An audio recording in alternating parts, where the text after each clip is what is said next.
வெளிப்படுத்தின விசேஷம் 11வது அதிகாரத்திலே சொல்லப்பட்ட காரியங்களை குறித்து பார்த்தோம். அங்கே ஒரு தேவதூதன் வருகிறான். அவனுடைய கையில ஒரு சிறிய புத்தகம் இருக்கிறது. அந்த தேவதூதன் அந்த புத்தகத்திலிருந்து யோவான் இடத்துல வாங்கி உட்கொள்ளும்படியாக சொல்லுகிறான். யோவான் உட்கொள்ளும் போது அதனுடைய சுவையை குறித்து பார்த்தோம். அதன் முன்பதாக காண்பிக்கப்படக்கூடிய 2 காட்சிகள். ஒரு தேவாலயத்தை காண்பிக்கப்படுகிறது. அதை அளக்கும்படியாக யோவானிடத்திலே சொல்லப்படுகிறது. அவன் அதன்படியாக அளக்கிறான். அது அந்த ஆலயத்தோடு கூட பிராகார பகுதி அது அளக்கக்கூடாது என்று சொல்லப்படுகிறது. அதன் பிறகு 2 சாட்சிகள் 3 ஆண்டு காலம் இந்த பூமியிலே காணப்படுகிறார்கள். அவர்கள் என்ன செய்கிறார்கள் என்கிறதை குறித்து பார்த்தோம். அதனுடைய இந்த காட்சிகளுடைய அர்த்தத்தை இந்த காட்சிகள் எதை விளக்கப்படுத்துவதற்காக சொல்லப்பட்டது என்கிறதை குறித்தெல்லாம் நாம் பார்த்தோம். தொடர்ந்து நாம் பார்க்கும்போது 15ஆம் வசனம், வெளிப்படுத்தின விசேஷம் 15ஆம் வசனம், 7ஆம் தூதன் எக்காளம் ஊதினான். அப்பொழுது உலகத்தின் ராஜ்யங்கள் நம்முடைய கர்த்தருக்கும் அவருடைய கிறிஸ்துவுக்கும் உரிய ராஜ்யங்கள் ஆயின. அவர் சதா காலங்களில் ராஜ்யம் பார பண்ணுவார் என்னும் கம்பீர சத்தங்கள் வானத்தில் உண்டாயின. அப்போ நாம் ஏற்கனவே 10ஆம் அதிகாரத்திலே நாம் பார்த்தோம். 7வது தூதனுடைய எக்காலம் ஊதப்படுகிற அந்த காலத்திலே தேவனுடைய ரகசியம் நிறைவேறும் என்று சொல்லப்படுகிறது. வெளிப்படுத்தின விசேஷம் 10ஆம் அதிகாரம் 6ஆம் வசனம், இனி காலம் செல்லாது, ஆனாலும் தேவன் தம்முடைய ஊழியக்காரராகிய தீர்க்கதரிசிகளுக்கு சுவிசேஷமாக அறிவித்தபடி 7ஆம் தூதனுடைய சத்தத்தின் நாட்களிலே அவன் எக்காலம் ஊதப் போகிற போது தேவ ரகசியம் நிறைவேறும் என்று சொல்லப்படுகிறது. அப்போ 7ஆம் தூதன் எக்காலம் ஊதப் போகிற போது அவனுடைய அந்த சத்தத்தின் நாட்களிலே தேவ ரகசியம் நிறைவேறும். அந்த தேவ ரகசியம் என்ன என்கிறதெல்லாம் ஏற்கனவே பார்த்து விட்டோம். இப்பொழுது அந்த சம்பவம் இங்கே சொல்லப்படுகிறது. அது தேவ ரகசியம் நடக்கக்கூடிய அந்த எக்காலம் ஊதப்படுகிற அந்த சம்பவம் இங்கே சொல்லப்படுகிறது. 7ஆம் தூதன் எக்காலம் ஊதுகிறான். ஊதும்போது வானத்திலே ஒரு பெரிய சத்தம் உண்டாகிறது. இனிமேல் கடவுளுடைய ஆட்சி தான் என்று சொல்லி ஒரு சத்தம் உண்டாகிறது. ராஜ்யங்கள் எல்லாம், மனிதருடைய ஆட்சி ராஜ்யங்கள் எல்லாம் ஒழிக்கப்பட்டு கடவுளுடைய ராஜ்யமாக மாறுகிறது என்கிற ஒரு சத்தம். அதாவது உலகத்தின் ராஜ்யங்கள், உலகத்தின் ராஜ்யம் என்றால் இந்த நாம் இன்றைக்கு பார்க்கிற அரசாங்கங்கள், அவைகள் எல்லாம் கர்த்தருக்கும் அவருடைய கிறிஸ்துவுக்கும் உரிய ராஜ்யங்களாகின. அப்ப இனிமேல் கடவுள் மட்டுமே ஆளுகிறவராக இருக்கிறார் என்கிறது போன்ற கம்பீர சத்தம் உண்டாகிறது. அதன் பின்பதாக தேவனுக்கு முன்பாக தங்கள் சிங்காசனங்கள் மேல் உட்கார்ந்திருந்த 24 மூப்பர்களும் முகம்புற விழுந்து, இருக்கிறவரும் இருந்தவரும் வருகிறவருமாகிய சர்வ வல்லமையுள்ள கர்த்தராகிய தேவனே, உம்மை ஸ்தோத்திரிக்கிறோம். தேவரீர் உமது மகா வல்லமையை கொண்டு ராஜ்யபாரம் பண்ணுகிறீர். ஜாதிகள் கோபித்தார்கள், அப்பொழுது உம்முடைய கோபம் மூண்டது. மரித்தோர் நியாய தீர்ப்பு அடைகிறதற்கும் தீர்க்கதரிசிகளாகிய உம்முடைய ஊழியக்காரருக்கும் பரிசுத்தவான்களுக்கும் உமது நாமத்தின் மேல் பயபக்தியா இருந்த சிறியோர் பெரியோருக்கும் பலன் அளிக்கிறதற்கும் பூமியை கெடுத்தவர்களை கெடுக்கிறதற்கும் காலம் வந்தது என்று சொல்லி தேவனை மகிமைப்பட 7ஆம் தூதன் எக்காலம் ஊதும் போதுதான் முதலாவது காலம் வந்து விட்டது, கடவுளுடைய ஆட்சி வந்து விட்டது என்று சொல்லி ஒரு சத்தம் கேட்கிறது. அதன் பின்பதாக 24 மூப்பர்களும் விழுந்து என்ன சொல்லுகிறார்கள்? காலம் வந்தது. எதற்கு? ஜாதிகள் கோபித்தார்கள். ஜாதிகள் கோபித்தார்கள் என்றால் தேவனுக்கு எதிரான மக்கள் கோபம் கொண்டார்கள். இப்பொழுது கடவுளுடைய கோபம் வந்துவிட்டது. மக்கள் கோபம் கொண்டார்கள். இப்பொழுது பதிலுக்கு கடவுளுடைய கோபம் வந்துவிட்டது. உம்முடைய கோபம் மூண்டது. ஆகவே இனிமேல் மரித்தோர் நியாய தீர்ப்படையவருக்கு என்ற காலம் வந்துவிட்டது. பரிசுத்தவான்கள், ஆண்டோர் மேல் நம்பிக்கை இருந்தவர்கள், பெரியோர் சிறையோர், அவர்கள் தங்களுடைய பலனை பெற்றுக்கொள்வதற்கான நேரம் வந்துவிட்டது. மட்டுமல்ல, பூமியை கெடுத்தவர்கள், துன்மார்க்கர்கள், தேவனுக்கு எதிரானவர்கள், அவர்களை கெடுக்கிறதற்கு, அவர்கள் அழிந்து போவதற்கு எதுவான காலம் வந்தது என்று சொல்லி தேவனை தொழுது கொண்டார்கள். இதெல்லாம் எப்பொழுது நடக்கிறது? 7ஆம் தூதன் எக்காலம் ஊதின பின்பதாக நடக்கிற அந்த காரியம். இப்பொழுது அந்த சம்பவம் நடக்கிறது. அப்பொழுது பரலோகத்தில் தேவனுடைய ஆலயம் திறக்கப்பட்டது. அந்த ஆலயத்திலே ஒரு உடன்படிக்கை பெட்டி காணப்பட்டது. அப்பொழுது மின்னல்கள், சத்தங்கள், இடிமுழக்கம், பூமி அதிர்ச்சி, பெருங்கல்மழை உண்டாகும். இப்போ 7ஆம் தூதன் எக்காலம் ஊதும் போது இப்போ கிளைமேக்ஸ் நெருங்கி விட்டது. பரலோகத்திலே தேவனுடைய ஆலயம் திறக்கப்பட்டது. அங்கே உடன்படிக்கை பெட்டியும் காணப்படுகிறது. அப்பொழுது பூமி எதிர்ச்சி, பெரும் சத்தங்கள், மின்னல்கள், இடிமுழக்கம், பெரும் கல்மழை இவைகள் போன்ற காட்சிகள் காணப்படுகிறது. இப்போ பரலோகத்திலே தேவனுடைய ஆலயம் இருக்கிறதா? பூமியிலே உள்ளது போல பரலோகத்திலும் ஆலயம் இருக்கிறதா என்று கேட்டால், அங்கே அப்போ இஸ்ரவேல் மக்கள் மத்தியிலே ஆலயம் இருந்தது. ஆண்டவர் சொல்லிதான் அந்த ஆலயம் கட்டப்பட்டது, அதாவது கூடாரம். அதன் என்பதாக அதே கூடாரத்தை தான் சாலமன் ஆலயமாக கட்டுகிறார். பரலோகத்திலே இதே போல ஆண்டவர் ஆலயத்தை கட்டி வைத்திருக்கிறாரா என்ற ஒரு கேள்வி வருகிறது அல்லவா? அங்கு பரலோகத்திலே உடன்படிக்கை பெட்டியும் காணப்படுகிறதாக நாம் பார்க்கிறோம். அப்படி அல்ல. அதாவது பூமியிலே மோசே இடத்திலே ஆண்டவர் சொல்லுகிறார், உடன்படிக்கை பெட்டியை செய்து அதற்குள்ளாக கற்பலைகளை வைத்துக் கொள்ளுங்கள். அப்போ பரலோகத்திலே உடன்படிக்கை பெட்டி இருக்கிறதா என்கின்ற ஒரு கேள்வி வருகிறது அல்லவா? அப்போ உண்மையிலேயே எழுத்தின்படியாக பரலோகத்திலே என்ன இல்லை? தேவனுடைய ஆலயம் இல்லை. காரணம், தேவனுடைய ஆலயம் எதற்கு? தேவனுடைய ஆலயம் என்றால் தேவன் தங்குவதற்கான இடம். அங்கே மக்கள் தேவனை சந்திக்கலாம் என்கிறதான் கான்செப்ட். அப்போ அன்றைக்கு இஸ்ரவேல் மக்களுக்கு இந்த ஆண்டவர் இங்கே இருப்பார், இங்கே அப்போ ஆண்டவர் இங்கே இருக்கிற இடம் என்கின்ற அந்த பயபக்தி மக்களுக்கு காணப்பட வேண்டும் என்கிறதற்காக அப்படி ஒரு ஏற்பாட்டை செய்தார். அதுவே சீர்திருத்தம் ஏற்படும் போது கடவுள் எப்படி கற்பிக்கிறார்? நீங்கள் தான் ஆலயம், கடவுள் எங்கும் நிறைந்திருக்கிறவர், ஆகவே அவர் கைகளினால் கட்டப்பட்ட ஆலயத்திலே வாசமான மாட்டார், அவர் உங்களுக்குள்ளாகத்தான் இருப்பார் என்று சொல்லப்படுது. அப்போ கடவுள் குடியிருக்கின்ற இடத்துக்கு பேர் தான் ஆலயம் என்ற அர்த்தம். பரலோகத்திலே கடவுளுக்கு என்று தனியாக ஒரு ஆலயம் தேவையா? கடவுள் தான் பரலோகத்திலே இருக்கிறார், அப்போ அங்கே தனியாக ஒரு ஆலயம் தேவையா என்று கேட்டால் இல்லை. உதாரணத்திற்கு வெளிப்படுத்தின விசேஷம் 21ஆம் அதிகாரம் 22ஆம் வசனத்திலே சொல்லப்பட்டிருக்கிறது, அதிலே நான் தேவாலயத்தை காணவில்லை, பூமியிலே உள்ளது போல தேவாலயம் எல்லாம் அங்கே இல்லை. இது புதிய எருசலேமை குறித்து சொல்லப்பட்ட ஒரு காரியம். புதிய வானம் புதிய பூமி வந்த பின்பதாக நடக்கக்கூடிய ஒரு காரியம். அங்கே தேவாலயத்தை நான் காணவில்லை. ஏன் அங்கே தேவாலயம் இல்லை என்கிறதற்கான ஒரு விளக்கம் சொல்லப்படும். சர்வ வல்லமையுள்ள தேவனாகிய கர்த்தரும் ஆட்டுக்குட்டியானவருமே அதற்கு ஆலயம். அவர்களே நேரடியாக இருக்கும்போது அங்கே அவர்களே வாசம் பண்ணும்போது அதற்கு தனியாக ஒரு ஆலயம் தேவையா என்று கேட்டால் இல்லை. அப்போ ஏன் இங்கே காண்பிக்கப்படுகிறது என்றால், இது எல்லாமே நான் ஏற்கனவே சொன்னதுபடி இது ஒரு சிம்பாலிக்கல் லாங்குவேஜ் என்கிற ஒரு காரியம்.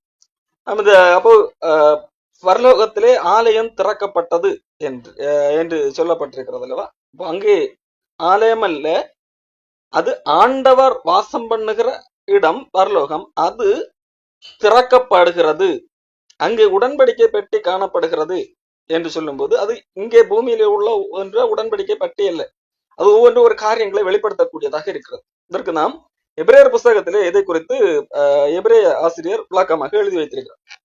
எபிரேயர் 8ஆம் அதிகாரத்திலே நாம் பார்க்கும்போது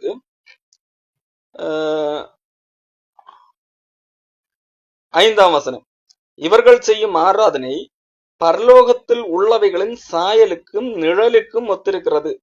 அப்படியே மோசே கூடாரத்தை உண்டு பண்ண போகையில் மலையிலே உனக்கு காண்பிக்கப்பட்ட மாதிரியின்படியே நீ எல்லாவற்றையும் செய்ய எச்சரிக்கையாயிரு என்று சொல்லி தேவன் அவனுக்கு கட்டளையிட்டார். பூமியிலே கடைபிடிக்கப்பட்ட அன்றைக்கு பழைய ஏற்பாட்டின் காலத்தில் கடைபிடிக்கப்பட்ட அந்த கூடாரம், ஆசரிப்பு முறைமை, உடன்படிக்கப்பட்ட இவைகள் எல்லாம் அவனுக்கு காண்பிக்கப்பட்ட ஒரு மாதிரியாக இருக்கிறது. அதன் பின்பதாக எபிரேயர் 9ஆம் அதிகாரம் 1 நாம் படிக்கிறோம். அன்றைய முதலாம் உடன்படிக்கையானது ஆராதனைக்கேற்ற முறைமைகளும் பூமிக்குரிய பரிசுத்த ஸ்தலமும் உடையதாயிருந்தது. எப்படி எனில், ஒரு கூடாரம் உண்டாக்கப்பட்டிருந்தது, அதன் முந்தின பாகத்தில் குத்துவிளக்கும் மேகஜையும் தேவ சமூக தப்பங்களும் இருந்தன, அது பரிசுத்த ஸ்தலம் எனப்படும்.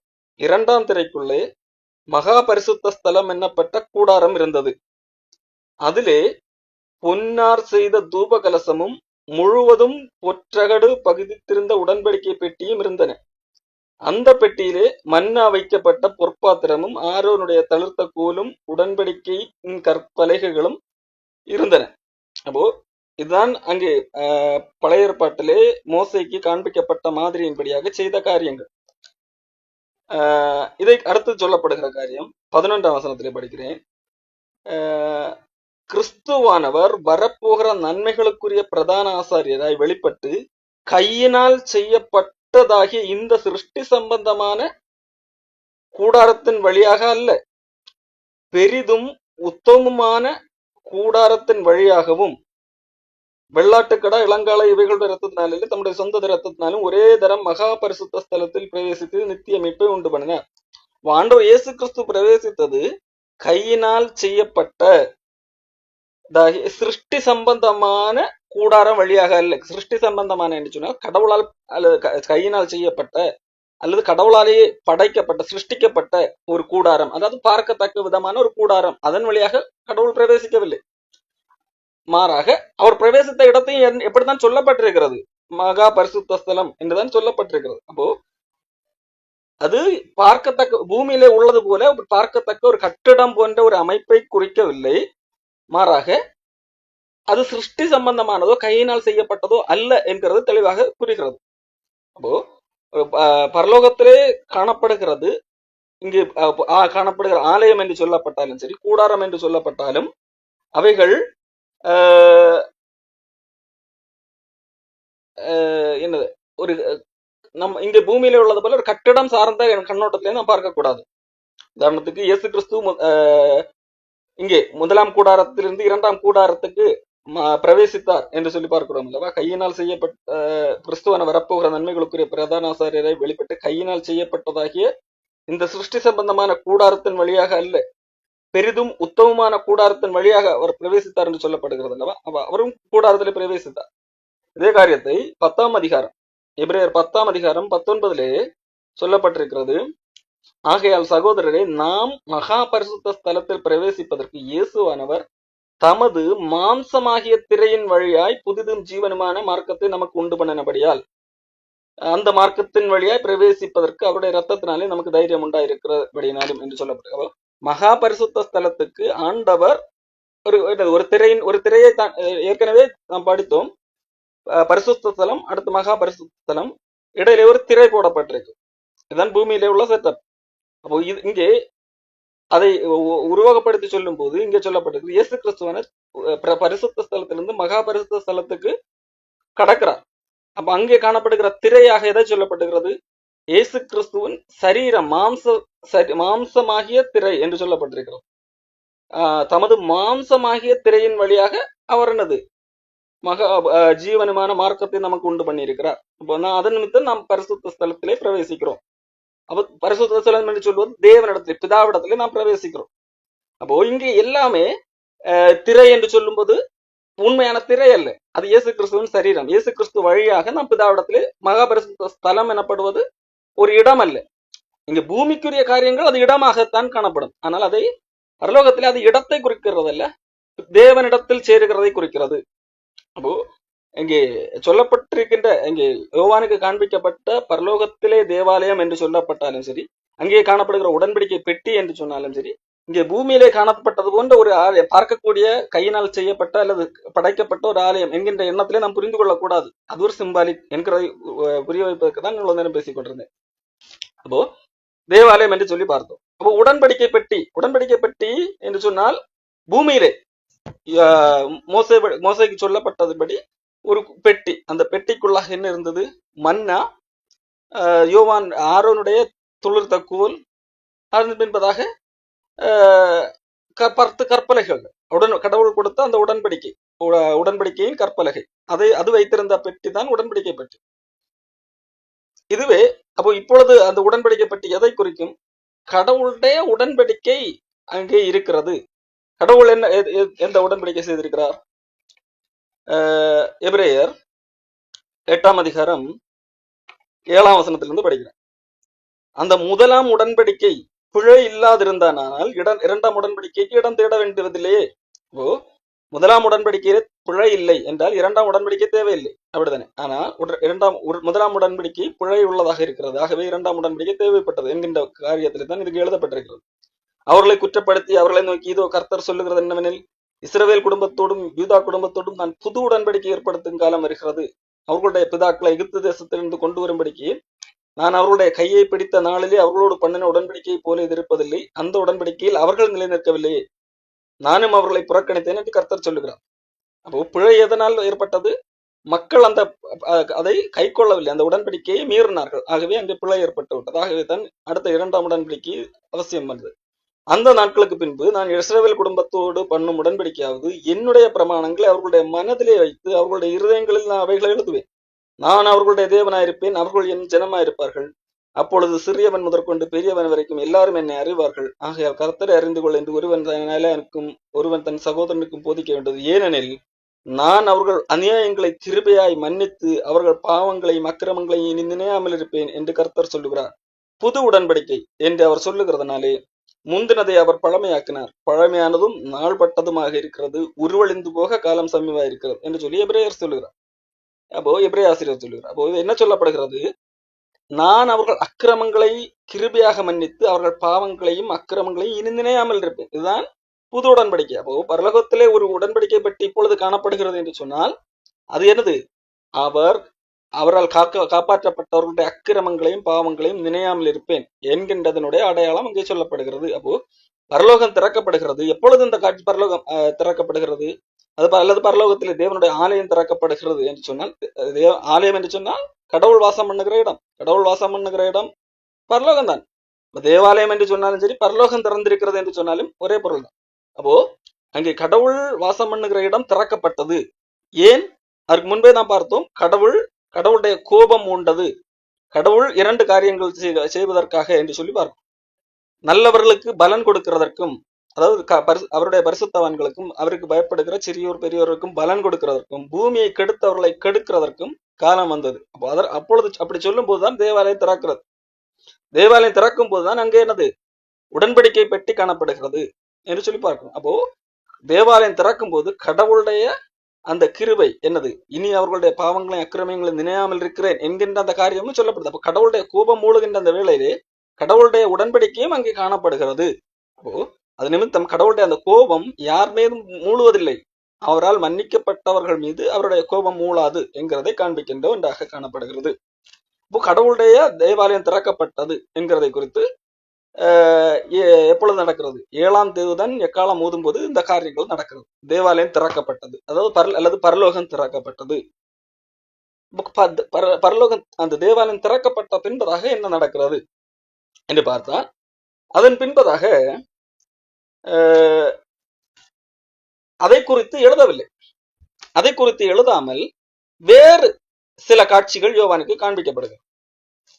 அடுத்ததாக உடனடியாக 12ஆம் அதிகாரம் ஆரம்பிக்கிறது. 12ஆம் அதிகாரத்திலே பார்த்தால் வேறு ஒரு காட்சியை யோவான் பார்க்கிறார். 13ஆம் அதிகாரத்தில் வேறொரு காட்சி பார்க்கிறார். 14ஆம் அதிகாரத்தில் வேறொரு காட்சி பார்க்கிறார்.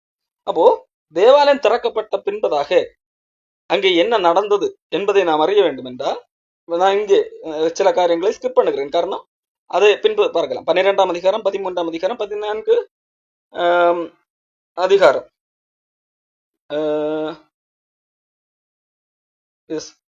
14ஆம் அதிகாரம் வரைக்கும் நம்ம அடுத்து பார்க்கலாம்.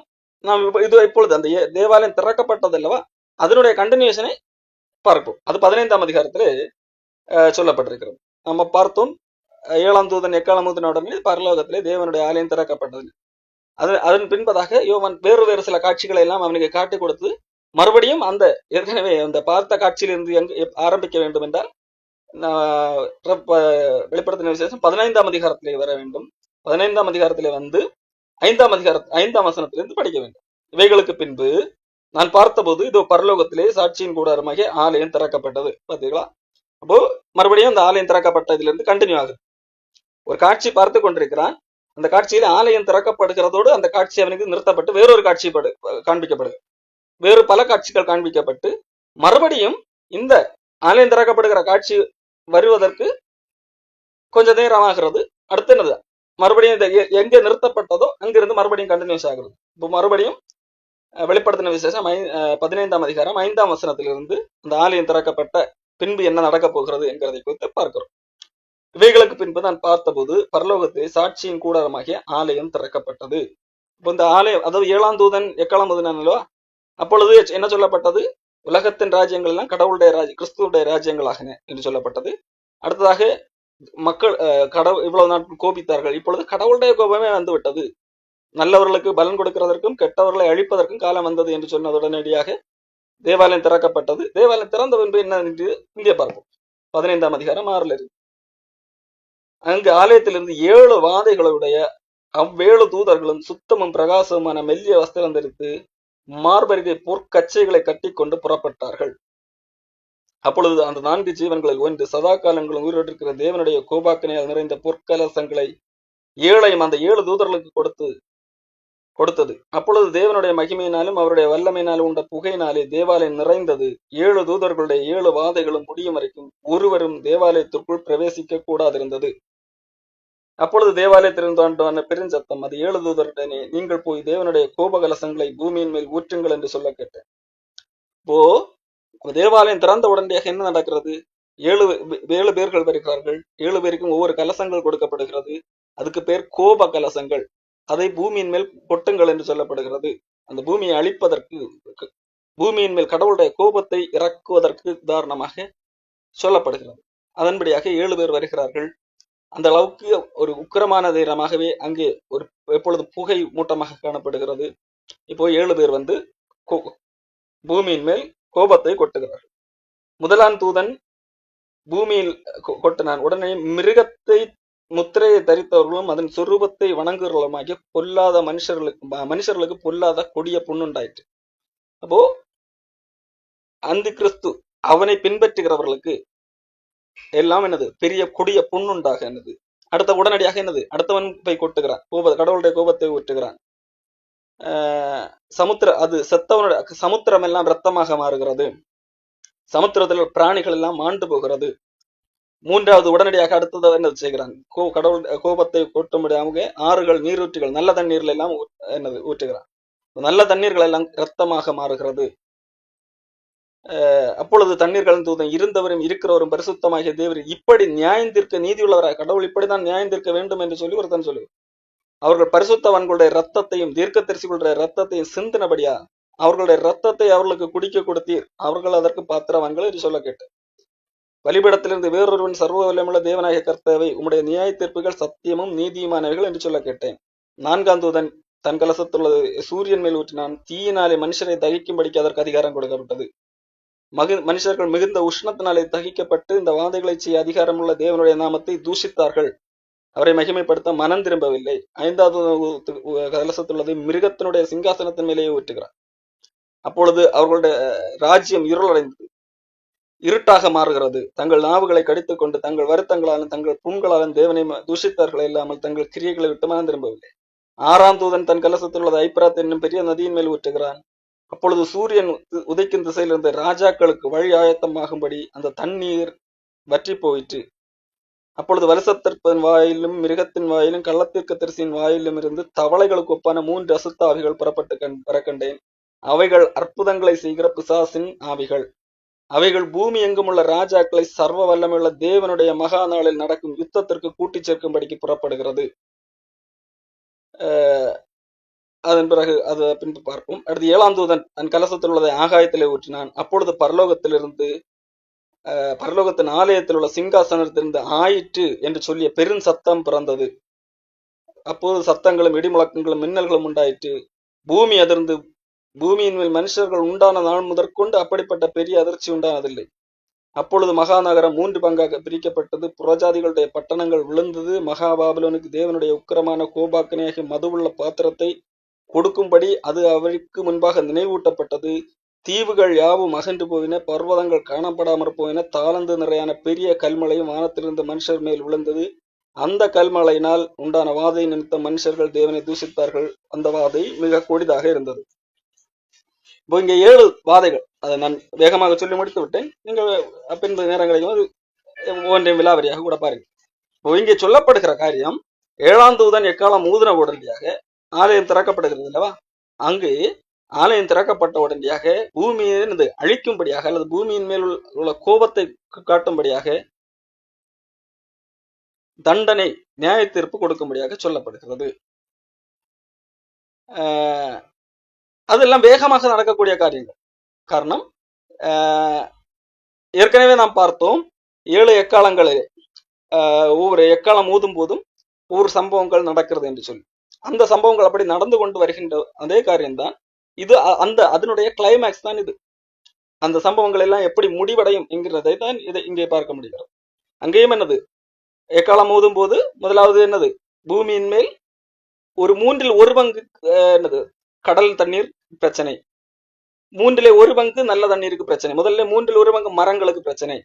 அடுத்தது தூதன் ஊதும்போது 1/3 கடல் தண்ணீருக்கு பிரச்சனை. அடுத்ததாக தூதன் ஊதும்போது 1/3 நல்ல நன்னீருக்கு பிரச்சனை. இப்படித்தான் பார்த்தோம். இப்போ அதனுடைய கிளைமேக்ஸ் என்ன, ஒட்டுமொத்த கடல் தண்ணீருக்கும் பிரச்சனை, இரத்தமாக மாறுகிறது. ஒட்டுமொத்த நல்ல தண்ணீரும் இரத்தமாக மாறுகிறது. இது கடைசி நாள், உலகம் அழிய போகிற கடைசி நாள். கடைசியாக எல்லாம் தீவுகள் காணப்படாமற் போகின்ற அந்த காரியம் நடக்கிறது. இந்த இதனுடைய கடைசி என்ன நடக்க போகிறது, இதை தொடர்ந்து என்ன நடக்க போகிறது, இதோட கண்டினியூஷன். இப்போ நான் பார்த்தோம், தேவாலயம் திறந்த போது என்ன நடக்கிறது என்று சொல்லி பார்த்தோம். இதே தேவாலயம் திறந்த போது மேலும் காரியங்கள் நடக்கிறது. அதை வெளிப்படுத்தின விசேஷம் 19ஆம் அதிகாரத்திலே நான் பார்ப்போம். ஏன்னா இங்கே ஒவ்வொரு காரியங்கள் சொல்லப்பட்டது, அதனுடைய கண்டினியூஷன் அடுத்து சொல்வதற்கு முன்பதாக இடையில வேறொரு காட்சி யோவானுக்கு காண்பிக்கப்படுகிறது.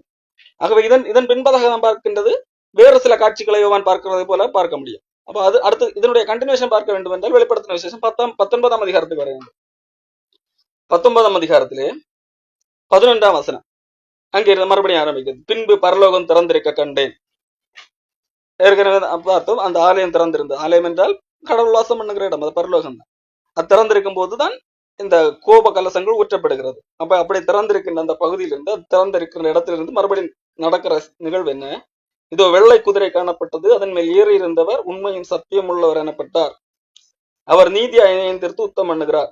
அவருடைய கண்கள் அக்கினி ஜுவாலையை போல் இருந்தன. அவருடைய சிரசின் மேல் அநேக கிரீடங்கள் இருந்தன. அவருக்கே அன்றி வேறொருக்கும் தெரியாத ஒரு நாமமும் எழுதியிருந்தது. ரத்தத்தில் தோய்க்கப்பட்ட வஸ்திரத்தை தரித்திருந்தார். அவருடைய நாமம் தேவனுடைய வார்த்தை என்பதே.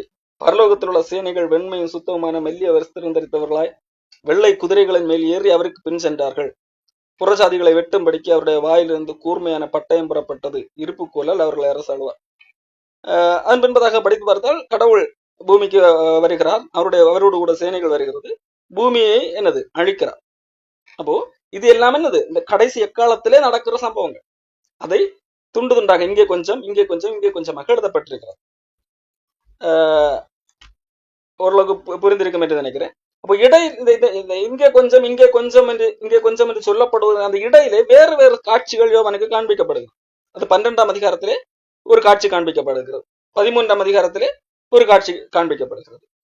அப்போ இது அதுக்கு அந்த காலகட்டத்திலே நடக்கக்கூடிய சம்பவங்கள் தான் வேறு காட்சிகளாக இருக்கிறது. அப்போ அதை நாம் பகுத்து கரெக்டா அந்த கண்டினியூஷனை தெரிந்து படிக்கும் போது எளிதாக புரியக்கூடிய ஒன்றாக இருக்கு. நான் பார்த்தோம் அல்லவா, தேவாலயம் திறந்திருந்தது என்று சொல்லி எக்காலம் தூதம் ஊதும் போது தேவாலயம் திறந்தது. அந்த தேவாலயம் திறந்த இடத்திலிருந்து இந்த கோபகலசம் தூதன் கையில கொடுக்கப்பட்டது என்று சொல்லி பார்த்தோம் அல்லவா. அதற்கு முன்பதாக அந்த 7ஆம் தூதன் எக்காலம் ஊதுறதுக்கு முன்பதாக, 7ஆம் தூதன் எக்காலம் ஊதினான், அப்பொழுது தேவாலயம் திறந்தது என்று சொல்லப்பட்டதல்லவா. அந்த தேவாலயம் திறக்கும் முன்பதாக சில காரியங்கள் நடந்ததை வெளிப்படுத்தின விசேஷம் 15ஆம் அதிகாரத்திலே பார்க்க இருக்கிறோம்.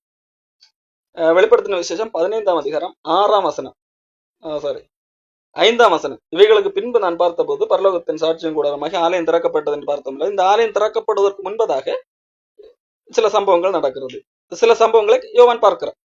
அந்த 15ஆம் அதிகாரம் 1ஆம் வசனத்தில், வானத்திலே பெரிதும் ஆச்சரியமான வேறொரு அடையாளமான கடைசியான 7 வாதைகளையுடைய 7 தூதரை கண்டேன். அவைகளால் தேவனுடைய கோபம் முடிகிறது. அக்கினி கலந்த கண்ணாடி கடல் போன்ற ஒரு கடலையும் மிருகத்திற்கும் அதன் சுரூபத்திற்கும் அதன் முத்திரைக்கும் அதன் நாமத்தின் இலக்கத்துக்கும் உள்ளாகாமல் ஜெயங்கொண்டவர்கள் தேவ சுரமண்டலங்களை பிடித்துக் கொண்டு அந்த கண்ணாடி கடலில் நிற்கிறதையும் கண்டேன். அவர்கள் தேவனுடைய ஊழியக்காரனாகிய மோசேயின் பாட்டையும் ஆட்டுக்குட்டியானவருடைய பாட்டையும் பாடி, சர்வ வல்லமையுள்ள தேவனாகிய கர்த்தாவே, தேவருடைய கிரியைகள் மகத்துவம் ஆச்சரியமானவைகள், பரிசுத்தவான்களுடைய ராஜாவே, தேவருடைய வழிகள் நீதியும் சத்தியமானவைகள், கர்த்தாவை யார் உமக்கு பயப்படாமலும் உமது நாமத்தை மகிமைப்படுத்தாலும் இருக்கலாம், தேவரீர் ஒருவரே பரிசுத்தர், எல்லா ஜாதிகளும் உமக்கு முன்பாக முன் தொழுது கொள்வார்கள், உம்முடைய நீதியான செயல்கள் வெளியரங்கமாயின என்றார்கள். இதற்கு பின்பதாகத்தான் இவர் பார்க்கிறார் தேவாலயம் திறக்கப்பட்ட காட்சியை பார்க்க. இப்போ என்ன சொல்லப்படுகிறது, இந்த தேவாலயம் திறக்கப்படுவதற்காகவே இந்த மிருகம் என்று சொல்லப்படுகிற அந்தி கிறிஸ்து கடைசி ஒரு 3.5 ஆண்டுகள் சர்வ அதிகார ஆட்சி நடத்தி அவன்தான் தேவனை போல இருந்து ஒட்டுமொத்த பேரையும் கண்ட்ரோல் செய்யக்கூடிய ஒருவன். அவன் அநேகரை கொன்றிருக்கிறான். அவன் கொன்றது நிமித்தம் அவர்கள் இப்பொழுது எங்கே இருக்கிறார்கள்? பரலோகத்திலே இருக்கிறார்கள்.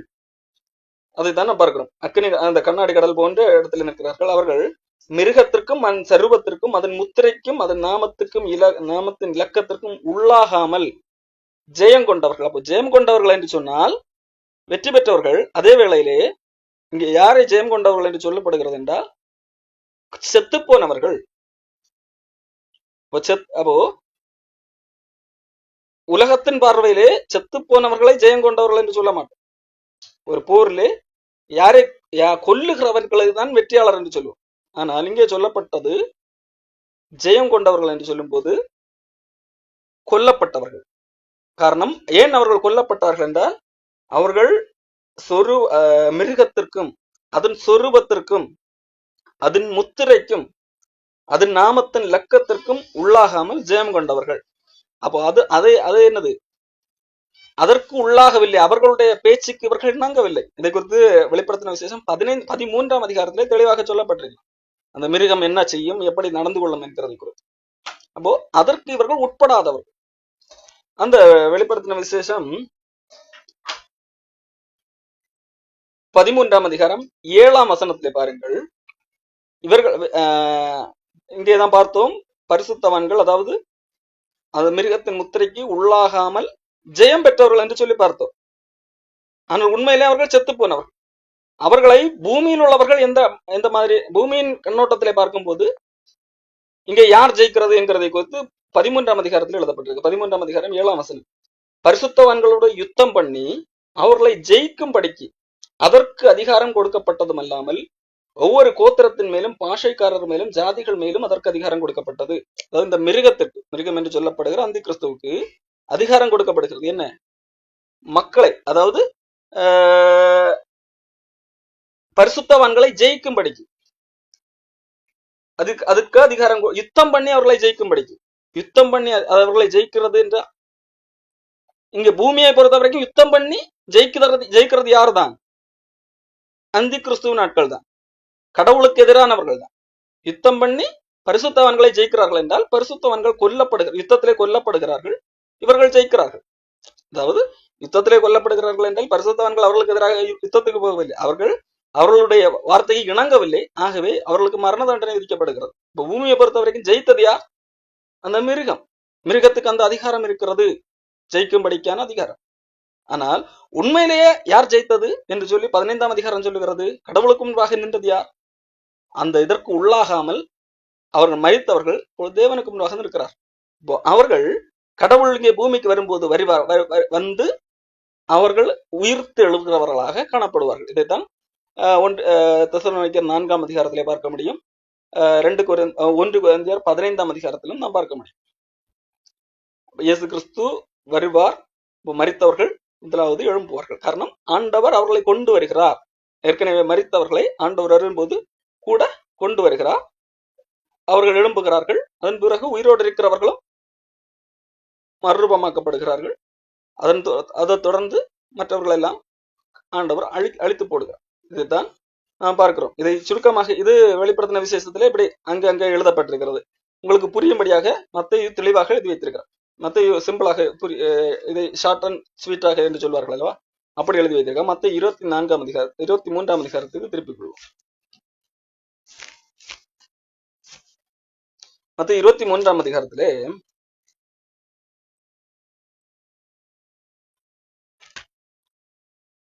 மத்தேயு 24ஆம் அதிகாரத்திலே 26 இருந்து படிக்கிறோம். அதோ வனாந்தரத்தில் இருக்கிறார் என்று சொல்வாங்க, அதை வீட்டில் இருக்கிறார் என்று சொன்னால் நம்பாதிருங்க. சரி, மின்னல் கிழக்கிலிருந்து தோன்றி மேற்கு வரைக்கும் பிரவேசிக்கிறது போல மனுஷருடைய வருகையும் இருக்கு. மின்னல் திடீரென்று வரும் அல்லவா, கிழக்கிலிருந்து தோன்றி மேற்கு வரைக்கும் டக்குன்னு வந்து அதே மாதிரி கடவுளுடைய இயேசு கிறிஸ்துடைய வருகையும் இருக்கு.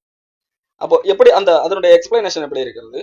அந்த நாட்களில் உபத்திரவம் முடிந்த உடனடியா உபத்திரவம் உபத்திரவம் இருக்கிறதுல அந்த உபத்திரவம் முடிகின்ற வேளையில் அந்த உபத்திரவத்துக்கு என்று ஒரு குறிப்பிட்ட காலம் 3 ஆண்டு காலம் கொடுக்கப்பட்டிருக்கு. அந்த காலம் முடிந்தவுடன் சூரியன் அந்தகாரப்படும், சந்திரன் ஒளியை கூடாதிருக்கும், நட்சத்திரங்கள் வானத்திலிருந்து விழும், வானத்தின் சத்துவங்கள் அசைக்கப்படும். இதை குறித்து தான் இதனுடைய எக்ஸ்பிளனேஷன் தான் நான் பார்த்தோம். அது கடவுளுடைய கோபம். அந்த கோபத்தினுடைய விரிவாக்கம் வெளிப்படுத்தின விஷயத்துல பல்வேறு விதங்கள் எழுதப்பட்டிருக்கு. 7 விதமான கோபங்கள். அப்போ இப்படிப்பட்ட காரியங்கள் எல்லாம் நடக்கும். அப்பொழுது அந்த கோபத்தின் நாட்களிலே மத்தேயு 24ஆம் அதிகாரம் 30ஆம் வசனம், மனுஷகுமாரனுடைய அடையாளம் வானத்திலே காணப்படும். அப்பொழுது மனுஷகுமாரன் வல்லமையோடும் மிகுந்த மகிமையோடும் வானத்தின் மேகங்கள் மேல் வருகிறதை பூமியில் உள்ள சகல கோத்திரத்தாரும் கண்டு புலம்புவார்கள். கடவுள் வருகிறதை எல்லாரும் கண்டு புலம்புவார்கள். அப்பொழுது அவர் வரும்போது என்ன நடக்கும்? வலுவாய் துணிக்கும் எக்கால சத்தத்தோட அவர் தமது தூதர்களை அனுப்புவார். அவர்கள் அவரால் தெரிந்து கொள்ளப்பட்டவர்களை வானத்தின் ஒரு முனை முதற்கொண்டு மறுமுனை வரைக்கும் 4 திசைகளிலிருந்து கூட்டி சேர்ப்பார்கள். அப்போ இயேசு கிறிஸ்து வரும்போது எல்லாரும் பார்க்கிறார்கள் அல்லவா? அப்போ முதலாவது செய்கிற காரியம் தேவனால் தெரிந்து கொள்ளப்பட்டவர்களை கூட்டி சேர்க்கிறார். இதுதான் மரித்தவர்கள் முதலாவது இழந்திருக்கிறார்கள். உயிரோடு இருக்கிறவங்க என்னது எதிர்கொண்டு போக மறுரூபமாக்கப்படுகிறோம் என்று சொல்லப்படுகிறது. அப்போ அதன் பின்பதாக மற்றவர்கள் அழிக்கப்படுகிறார்கள். இதுதான் அந்த கான்செப்டாக இருக்கிறது.